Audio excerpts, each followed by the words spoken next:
안녕하세요, 장원준입니다. 70년대 초 미국의 조지 메센버그라는 아주 유명한 엔지니어가 이제 실제로 엔지니어면서도 이제 개발자이기도 하고 그랬어요. 그래서 그분이 뭐를 발명을 해놨냐면은 그러니까 이제 동료들하고 AES라는 거기에서 이제 논문을 만들어내고 그거를 제품화를 한 것이 파라메트릭 이퀄라이저라는 거예요. 그러니까 그 전까지 뭐 그렇게 음향에서 음향 기기가 음향 컨트롤에서 만들 수 있는 것은 극히 제한적이었거든요.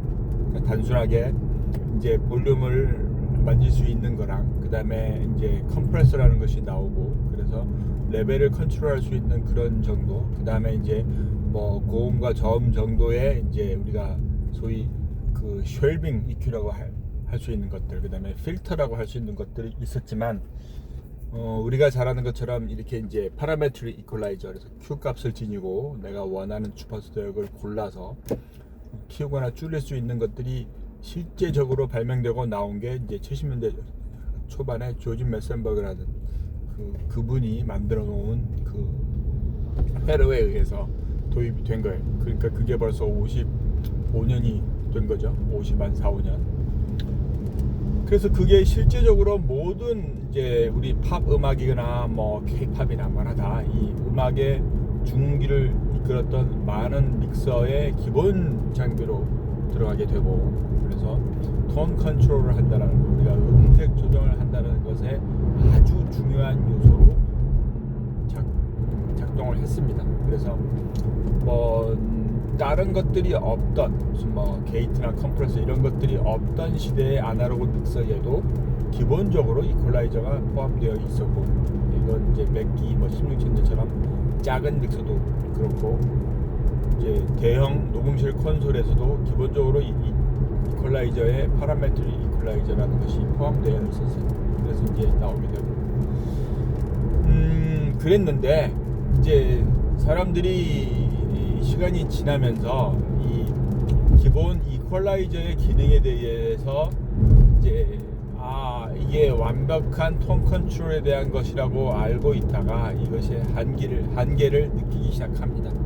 왜냐하면은 일단 정해놓은 주파수 응답을 따로 만드는 거니까 들어온 소리에 대해서 고음을 이렇게 키우고 3kH를 이렇게 뭐 내리고 이렇게 뭐 하는 그 응답의 곡선을 만들어서 들어온 소스에다가 그 응답의 틀을 통과한 결과물을 내보내니까, 그래서 제가 뭐 항상 많이 설명한 것처럼 붕어빵 기기를 쓰면은 거기에 뭐 밀가루를 넣건 뭘 넣건 간에 콩가루를 넣건 간에 결론은 붕어빵 기기에 맞는 모양이 나오게 되겠죠.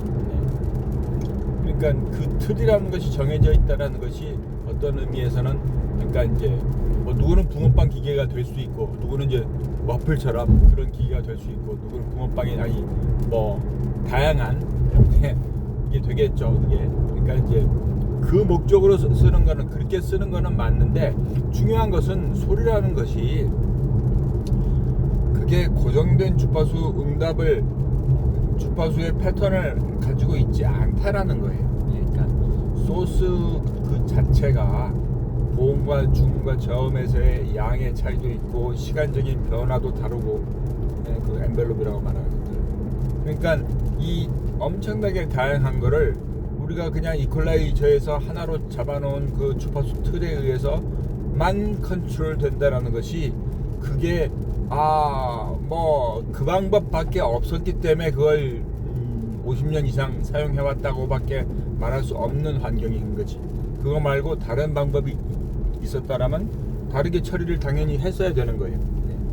그게 그러니까 가장 많은 게 그거 아니에요. 피드백 컨트롤 하겠다고 막 서지컬 EQ에서 500Hz 컷해놓고 뭐 250 컷해놓고 125 컷해놓고 막 이렇게, 그러면 피드백이 발생하지 않는 음역대에서 거기에 입력된 사운드들은 다 난리가 나는 거지. 이게 그러니까 그걸 그렇게 이해를 해서 그렇게 저음을 키우고 뭐 250 어떻게 하고 우리 주파수 대역을 암기를 해서 뭐 이건 이렇고 저건 저렇고 하는 그런 틀로 만들어낸다라는 것이 그냥 그 정도 아는 사람들한테는 그게 최고일지는 몰라도 궁극적으로 그게 음색을 컨트롤할 수 없다라는 것을 우리가 알고 있으니까 그게 어렵다라는 거지. 예. 제가 지금 우리 이제 많이 말하는 거지.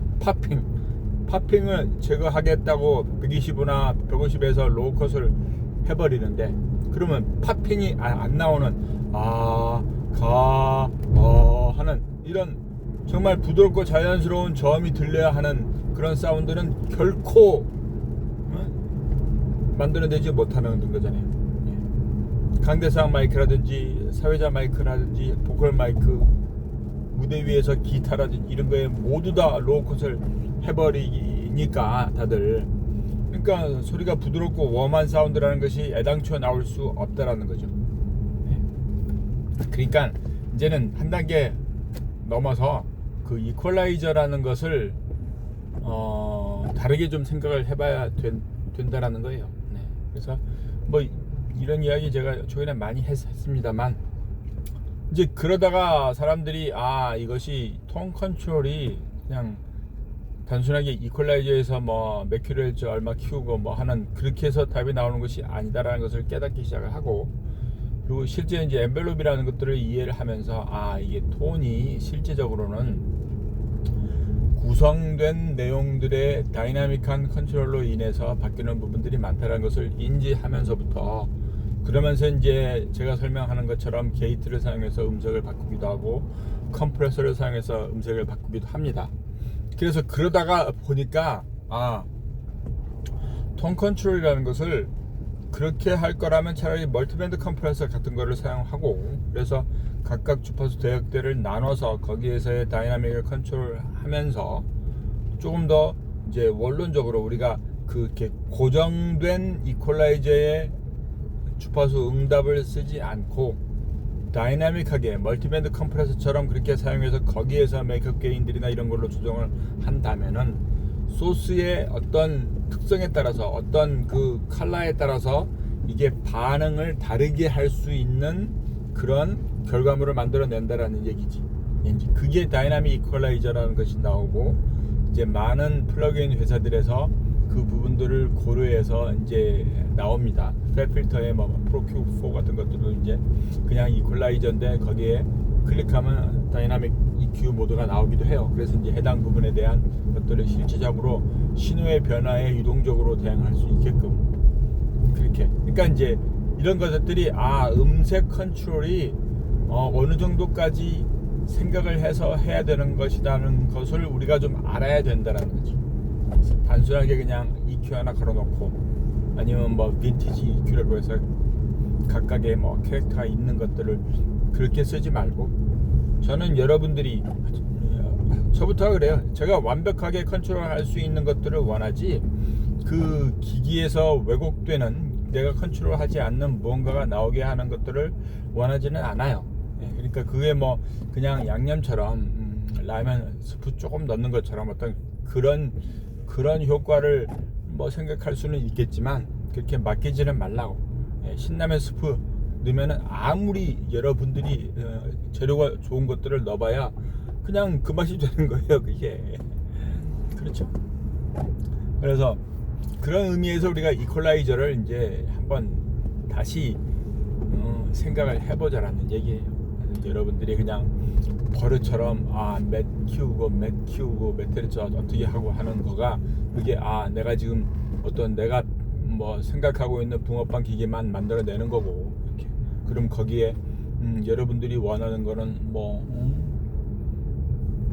다양한 모양일 수도 있는데 또 연주자가 만들어내는 소스도 다양한 거고 근데 그것을 여러분들이 만들어 놓은 틀에 의해서 그냥 고정적인 틀로만 나온다라는 얘기도 되니까 그 부분들이 있다는 것을 생각해 보셔야 된다는 얘기예요. 도움이 되시기 바랍니다.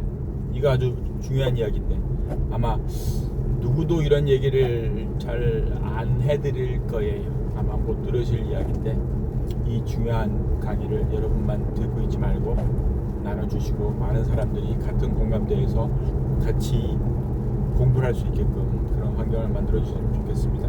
감사합니다. 바이.